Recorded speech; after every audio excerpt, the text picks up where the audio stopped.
Well, if you weren't at the Kohl Center this past weekend or watching on TV or listening on the radio, you missed some entertaining hockey. The Badgers snapped a 2-2 tie with 3 goals in the final 11 minutes on Friday and beat Michigan 5-2. Then 3 more goals in the third period Saturday for a 6-4 victory and a weekend sweep. Wisconsin only 3 points out of first place in the Big Ten, and this weekend the Badgers head to Mariucci to take on the league-leading Gophers. I'm Brian Posick, the radio voice of Wisconsin hockey, and head coach Tony Granado joins us next on the Badger Hockey Digest. Badgers keep it alive in the attacking zone. McGuire taps off Cunningham now, looking for Frederick. He scores! Wow! What a pass to the stick of Frederick. 3-2 Wisconsin. After it is Piazza, slowed and tackled by Cavallini. Here's a chance to use backhander, try to go 5-hole. Rebound, Cavallini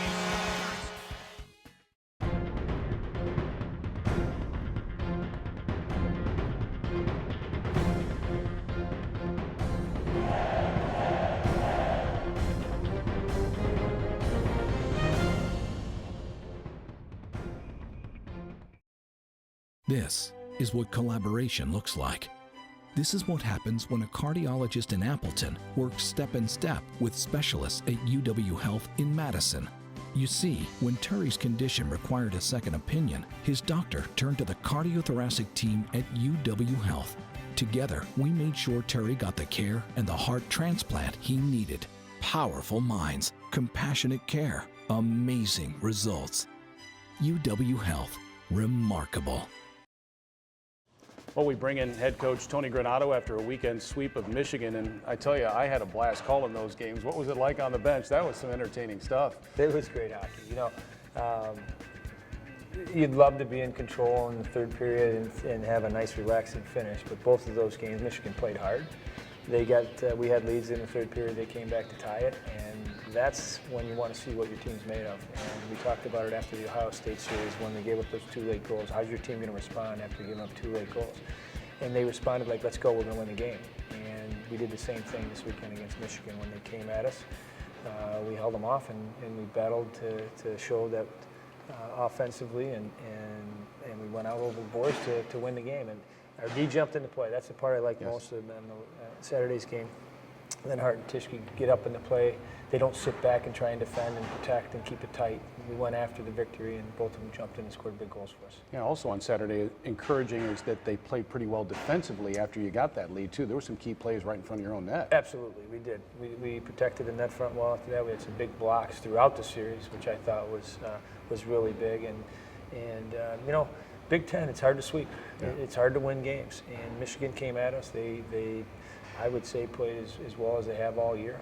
And they gave us a lot to handle, but we fought through it and found ways to get our 2 wins. Yeah, both nights, the Badgers scored 3 goals in the third period on Friday. Trent Frederick, Jared Zerbel, and then Seamus Malone. The Zerbel goal set up by Aiden Cavallini, that was a thing of beauty. Wasn't it? Well, I'm trying to describe the behind-the-back wrap around behind-the-back pass looks from like Aiden. You're going for a long jam play. And they fool around in practice with, you know, making plays like that, and you wonder, geez, would they ever use that in a game? And obviously they found the right spot to do it. Yeah. So I think that it goes with the confidence of when you feel good about yourself, you feel good about your line mates and teammates, you talk a little bit, you communicate a little bit, you work for it, you get those chances, and when you get a chance to make a play like that, you know, Aiden Cavallini, I mean, that's an NHL play from behind the goal line. So it was a big goal for us. It was great to see Zerbs be in a great position. He made a great shot. A lot of times you make a pass like that and you're surprised it comes on your tape and you don't finish it, but he did a heck of a job putting it upstairs and scoring that big goal for us. Yeah, and I don't know what more you can say about Aiden Cavallini, a young man who hadn't scored in 65 games as a Badger. He scores his first one against Michigan in December, and not only is he just a glue guy and what have you, but now he's producing. You move him up on the second line, he's got 5 goals and 8 points here in the last 6-7 weeks of the season. He's been impressive. You know, what you look for as a coach, you look for consistency, and night after night you get the same out of a player. You ask him to play a certain way, and he's one of those guys that every time you throw him over the boards, you know what you're going to get. So very predictable on how he plays. I think he added some stability to the lines when we moved him up. We mixed him up with a couple lines. With both Cameron Hughes, he played with Cameron a little bit, he played with Seamus a little bit. And those guys now are starting to see his predictability and where he's going to be all the time. He's always going to play the same way. And I think that's what you're looking for as a line mate. And certainly what we're asking him to do is to be a solid two-way player, to get pucks in and get on the forecheck. We scored the goal that he scored in the second period off of a forecheck. He gets in and finishes his check, frees up a loose puck for Bess. Bess hits Seamus. Or Cameron. And then a great play. Cameron almost scores, and instead of Gino sitting behind the net watching what's going to happen, he goes hard to the net and banks on a rebound. So that's, like you said, he's added a lot to our team, and it's great to see him get some numbers for it as well. Yeah, the Badgers are 17-10-1. They're right now in second place in the Big Ten, but only 3 points behind league-leading Minnesota, and it's off to Mariucci this weekend. More on the Gophers coming up here in just a moment. This is Lexi Rush. She's 10, and she's amazing. You see, Lexi was born deaf and couldn't hear anything. That was until her doctor in Appleton referred her to the pediatric specialists at UW Health in Madison.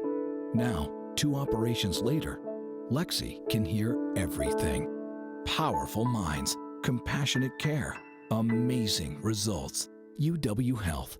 Remarkable.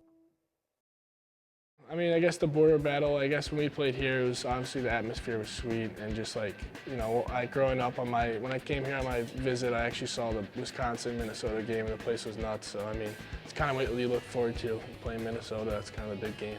It's always fun to play Minnesota. It's very fun when there's something at stake, like first place in the Big Ten. I mean, I wish every series against the Gophers there was something at stake, but I suppose there is anyway, isn't it? That's the rivalry. Absolutely. Yeah. And you know, we're this far along in the season. We've played 30-some games, almost 30 games now. 28 games, yeah. 28, close to 30. Close, that's, yeah. But to have meaningful games at this point of the year says a lot about our players and how they position themselves.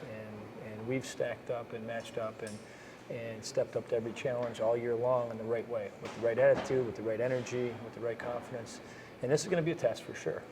They're playing as well as anybody in the country. But we also have 2 games that we played against here a few weeks ago that we should feel good about how they went. So 2 great games. I'm sure the entertainment value for our hockey fans this weekend will be outstanding because you got some great offensive talent on the ice. You got some great goaltenders that'll make big saves for both teams.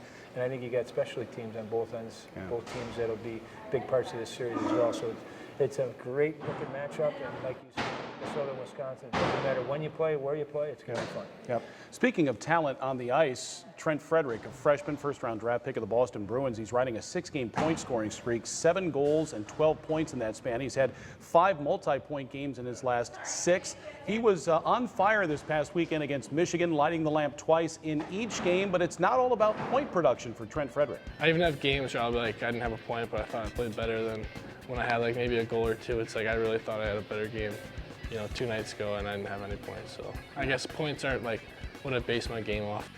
Trent is a young man that is quiet but confident, right? You can sense that in him, not only as a player but as a person, and I'm anxious to see how much better this kid's going to get.